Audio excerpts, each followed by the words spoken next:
Le Centre de recherche en sciences des productions animales, végétales et environnementales, CRAV en sigle, est un centre logé au sein de la faculté d'agronomie et de bio-ingénierie. Le vendredi 13 novembre 2020, dans la salle du CELAB, le CRAV a démarré une série de conférences qui seront désormais organisées mensuellement. Le responsable du CRAV, Dr André Ndouimana, nous présente les missions et les objectifs du centre qui sont essentiellement axés sur la recherche-développement. La mission du centre de recherche, c'est une mission qui se calque sur la mission de l'Université du Burundi parce que c'est une mission d'enseignement, une mission de recherche, une mission de service à la communauté.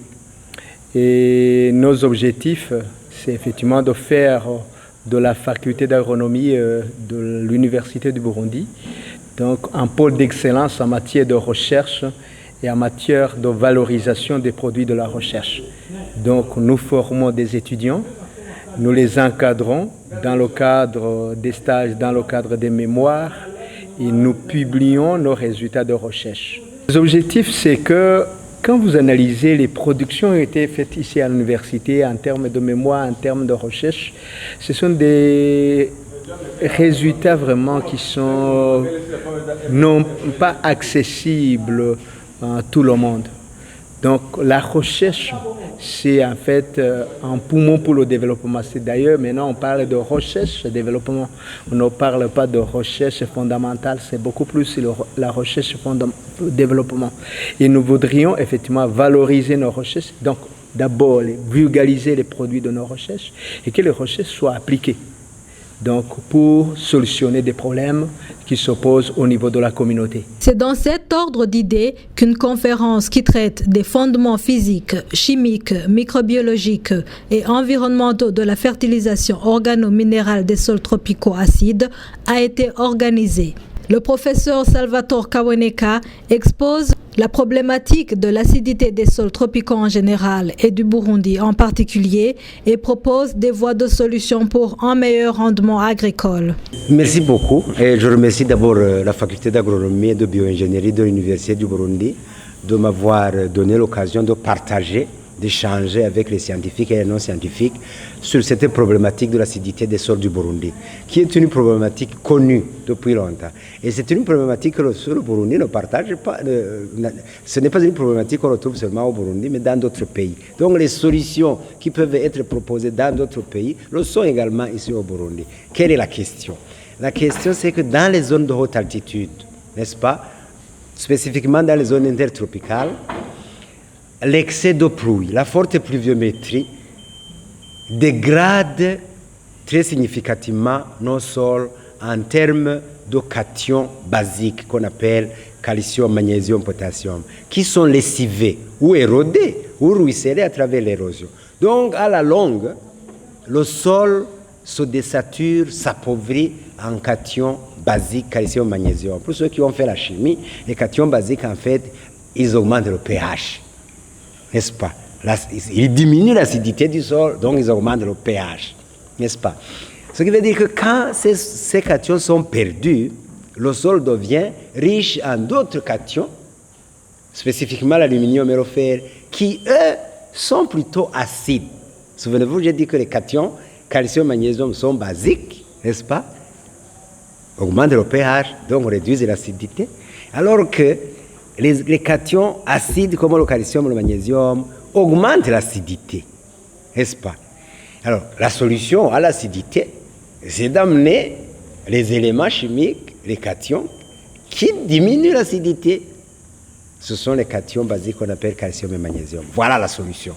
Il y a d'autres, ça c'est la solution minérale, chimique, il y a d'autres solutions sur lesquelles je ne reviendrai pas, notamment, vous aurez vu que la matière organique aussi a un effet cholant, notamment la sélection des variétés qui peuvent être résistantes ou tolérantes à cette problématique d'acidité. Mais ce qui est important, ce qui a été dit, je me souviens, moi j'ai commencé ma carrière en 1986-7, je sais que cette problématique était sur la table du ministère de l'Agriculture et de l'Élevage. Je sais que des propositions ont été faites pour le cholage de ces zones acides et je sais que même un inventaire de disponibilité des ressources minérales a été fait par le ministère de la Géologie et des Mines.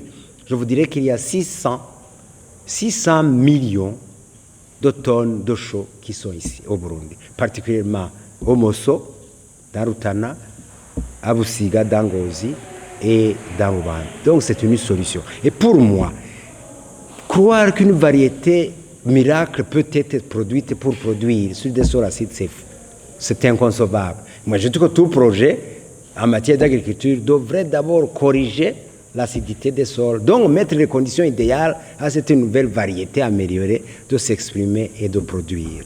Parmi les solutions proposées pour combattre l'acidité des sols figure le cholage, mais cette approche n'est applicable que dans des zones géographiques bien spécifiques du Burundi. Les sols acides ont été cartographiés. Il y a du travail de cartographie qui a été fait par la tripartite IFDC, ISABU et ministère de l'Agriculture, de l'Élevage et de l'Environnement. C'est bien spécifique, c'est dans les zones des plateaux, ce sont des zones de haute altitude et des zones de plateaux où vous avez une plus forte pluviométrie par rapport aux zones de plaine que sont le Mosso et l'Imbo. Donc, cette approche de correction de l'acidité se fait dans ces zones de plateau de haute altitude où il y a une forte pluviométrie qui aboutit justement à la perte de ces cations basiques.